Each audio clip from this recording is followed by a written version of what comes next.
Welcome to the video lesson 12th Computer Science Chapter 8 Strings and String Manipulation na format function பத்தி பார்க்கலாம். The format function used with the strings is very versatile and powerful function used for formatting strings. Format function use பண்ணி நம்ம Python ப்ரோக்ராமிங்ல இருக்கிற எல்லா ஸ்ட்ரிங்ஸையும் நம்மளால format பண்ண முடியும். So இந்த format பண்ணும்போது நம்மளுக்கு curly braces are used as placeholders or replacement fields. நம்ம ஃபார்மேட் ஃபங்க்ஷன்ல எந்த ஆர்டர்ல நம்மளுடைய ஸ்ட்ரிங்ஸை கொடுத்துருக்கோமோ அதே ஆர்டர்ல it will get replaced. So format ஃபங்க்ஷன்ல எத்தனை ஸ்ட்ரிங்ஸ் இருக்கோ அத்தனை கர்லி பிரேசஸ் நம்ம ரீப்ளேஸ்மெண்ட் கொடுக்கணும். ஸோ நெக்ஸ்ட் சின்டாக்ஸ்ல string dot format of value 1, value 2. So இந்த வேல்யூஸ் எல்லாமே நம்ம இந்த ஸ்ட்ரிங்ல நம்ம பாஸ் பண்ணுவோம். ஸோ இந்த ஸ்ட்ரிங்ல நம்மளுக்கு கர்லி பிரேசஸ் இருக்கும். சோ அதுல நம்மளுக்கு ரீப்ளேஸ் ஆகும். சோ இப்போ எக்ஸாம்பிள் பாருங்க, num1 equal to int input of number 1. So first நம்பரை இன்புட்டா வாங்குறேன். அதுக்கு அடுத்த line num2 equal to int input of number 2. So second நம்பரை இன்புட்டா வாங்குறேன்.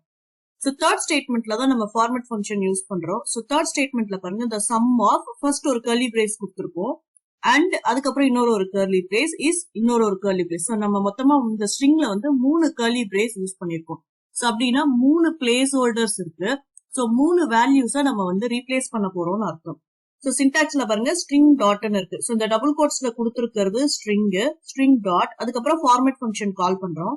ஃபார்மேட் ஃபங்க்ஷன்ல இந்த பிளேஸ் ஹோல்டர்ஸ்க்கான வேல்யூஸை நம்ம பாஸ் பண்றோம். சோ இந்த ஃபர்ஸ்ட் பிளேஸ் ஹோல்டர்ல எனக்கு num1 ஸ்டோர் ஆகணும், அதனால num1 கொடுத்திருக்கேன். கமா இந்த செகண்ட் கர்லி பிரேஸ், அதாவது இந்த செகண்ட் பிளேஸ் ஹோல்டர்ல எனக்கு num2 ஸ்டோர் ஆகணும். ஆமா, அதுக்கப்புறம் இந்த தேர்ட் கர்லி பிரேஸ்ல ரெண்டு நம்பரையும் ஆட் பண்ணி எனக்கு அவுட்புட்டா டிஸ்பிளே பண்ணணும். So num1 plus num2. So இதை ஒரு பேராந்தசிஸ் குள்ள கொடுக்குறேன். சோ இது எப்படி ரீப்ளேஸ் ஆகும்னா, ஃபர்ஸ்ட் கர்லி பிரேஸ் num1க்கும், செகண்ட் கர்லி பிரேஸ் num2க்கும், third curly brace num1 plus num2க்கும் ரீப்ளேஸ் ஆகும். சோ அதுதான் இங்க அவுட்புட்ல இருக்கு. சோ நம்பர் 1க்கும் நம்பர் 2க்கும் 5 இன்புட்டா பாஸ் பண்றேன்.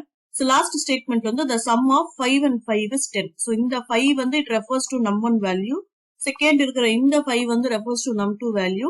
இந்த தேர்ட் பாத்தீங்கன்னா num1 பிளஸ் num2. சோ ரெண்டுத்தையும் ஆட் பண்ணி இங்க அவுட்புட்டா டிஸ்பிளே ஆயிருக்கு. சோ இந்த வீடியோல ஸ்ட்ரிங்கோட ஃபார்மேட் ஃபங்க்ஷன் பத்தி பார்த்தோம். சோ அடுத்த வீடியோல ஸ்ட்ரிங்கோட பில்ட் இன் ஃபங்க்ஷன்ஸ் பத்தி பார்க்கலாம்.